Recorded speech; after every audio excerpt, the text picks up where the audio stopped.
What's good, family? What's good? IOBA. My name is TC, and this is the Awareness Channel. So check this out right here.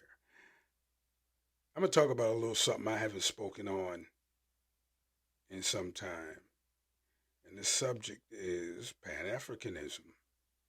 Now, I'm gonna try to put it in as simpler terms as I can. As to how I feel about Pan Africanism versus nationalism.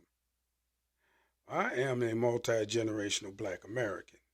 Okay, and all during my younger adult years, from say about 16 all the way up to now, really, I consider myself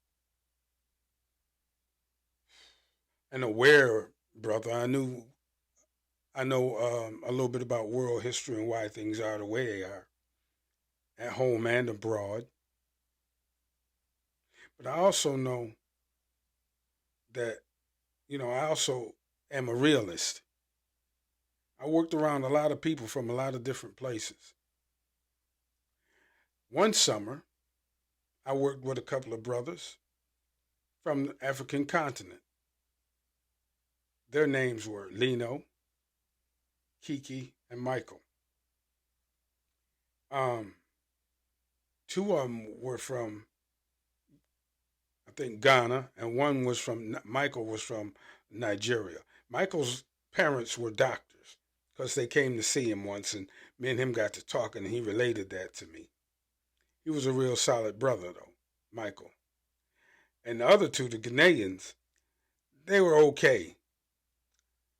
But we got to talking one day, and I asked them about how Africans think Black Americans live. Because in that store where I worked, there was a lot of different ethnic groups shop there. There's a large university nearby. And a lot of people from all over the world used to go to that university, Syracuse University. So there was all kinds of people coming up in there. Anyway, I got to talking with these two Africans, and one of them said to me, I asked one of them what they think of Black Americans. He said that we don't take advantage of all the opportunity that is here in this country. That's what Lino said. Kiki didn't have much of an opinion. That's what Lino. He thought he was smart. He was kind of opinion. He said, and we think that black people in this country ain't got a lot to complain about, but they're always complaining. So I asked him how much about Black American history did he know, and it was not very much, the standard shit. And I had to re-educate him, and I had to make the brother take his head out his ass and take a look around the room, because just about everybody working in that place was black. When I first went over to that store, that was the setup. We opened that store up. They whitewashed it later on, but everybody working in the store was black. It was 3 Africans and 250 black people and maybe 50 white people in that store, on that payroll. I know because I was up front doing the payroll. So I reminded him of that. I said, "Where are all the lazy black people at you talking about?" And then I had to explain to him how opportunity works. I mean, how it really works in the United States. And I use that brother as an example. But that sometimes is a prevailing notion among people who immigrate here from outside the country. They think that they already should have it up on the black people, because they've been fed so much negative imagery about us until they tend to believe it. And they got a preconceived notion when they get here.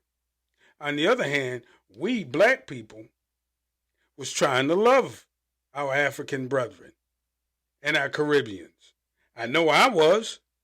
I know a lot of people that I associated with that was black Americans. When we became aware, we thought about Africa. We thought about the Caribbean. Look at the picture behind me. That's Bob Marley. I've been I've been a fan of his since 1980. And I've been a fan of the Caribbean music since 79, 78, really. First time I heard a reggae record, I fell in love with it. And it wasn't Bob, it was someone else. But the point is, we was trying to get to know more about Caribbean culture and our African roots long ago. Back, when I was like 14 or 15.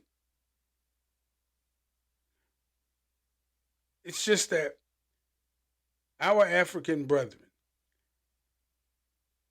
don't really think of us that way. Sometimes I think that they think that we just everything that the white people say we are. Until they get over here and they get a taste of it themselves. Until they get over here and they get discriminated against themselves. Sometimes they don't even be wanting to call it discrimination because they don't want to accept the fact that that's exactly what it is.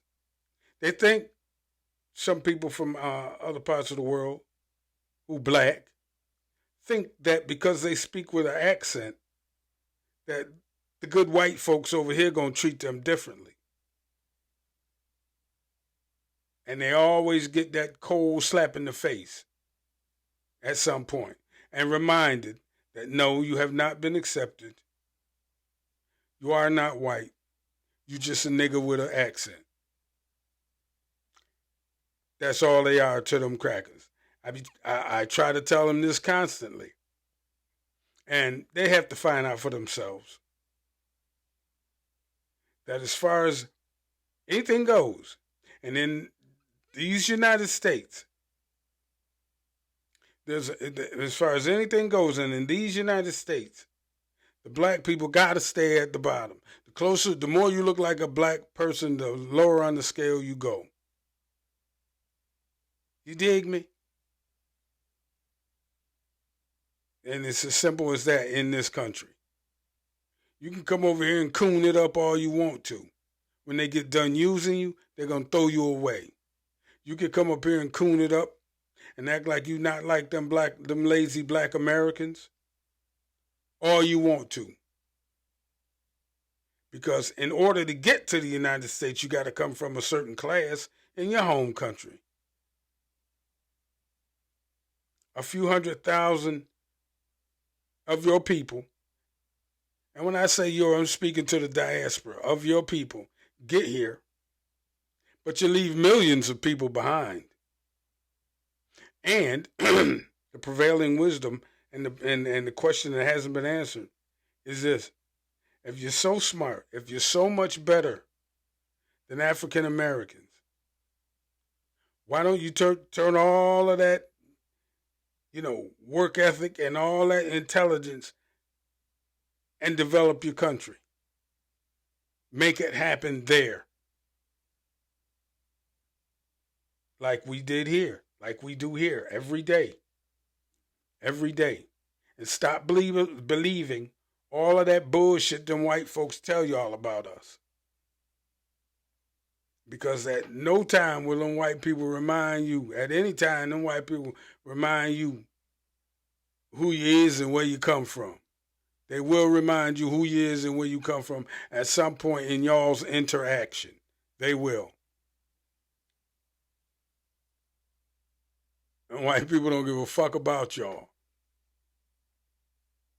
It's really hard to convince Africans and other Caribbean islanders and Haitians and shit that, of that. And don't get me started on the East Indians. Oh my God. Don't get me started on them. They really think they got a shot. They really do. Vivek Ramaswamy really thought that he was accepted. These motherfuckers know what the grift is. They come in, they shit all over black people, white people, big them up, and they get a little bit of money as long as they keep their focus on the niggas. But at the same time, the white people don't like or respect y'all either. We, as black people in the United States, have learned We don't want or need their respect. Just don't come fucking with us. Leave us alone all together. Because we know how they get down. We know how white people can construct the narrative. We know all the little games and tricks they play because they do the same shit over and over and over again. And right now they're creating what they call a buffer class between us and them. They're trying to create a buffer class, and that's y'all. But they don't think no more y'all. I mean, come on. White people don't think no more y'all than they think of anybody else. Y'all Africans, y'all Caribbeans, y'all South Americans. As long as your ass black, get the fuck back. That's how they feel. And it's up to us as black people around the world to push against that. That's why reparations are necessary. It's up to us as black people around the world to fight against that wherever we are. Wherever we are. Because don't think that what's happening in the Middle East can't happen here. Don't think that what's happening in the Middle East can't happen here. You get the right set of circumstances, a crazy enough motherfucking president, and that same kind of shit could be happening here. It doesn't matter if you're a Republican or a Democrat. It doesn't matter. Matter of fact, I'm gonna go off topic here a little bit and say that when this presidential election comes, whatever's happening in the Middle East now, it's going to intensify. It really doesn't matter who is in the White House. When certain groups of people want something to happen and they got the money to back that idea, then it's going to happen. So we got to push back against that. That's why reparations are necessary. Cash reparations, not the bullshit that they're trying to throw out there and call it reparations. No, because black Americans are owed money by our government.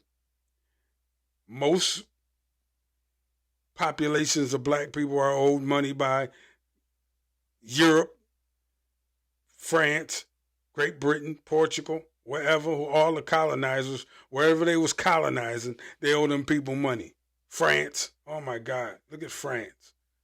France, if they just paid Haiti off, how the fuck do you... Anyway, I was just getting ready to describe that arrangement that Haiti made with France.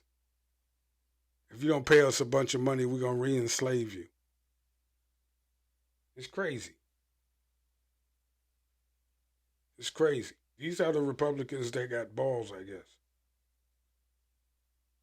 But anyway, as far as the diaspora goes, seems like until we find a way to unify, everybody got to hold their own nuts.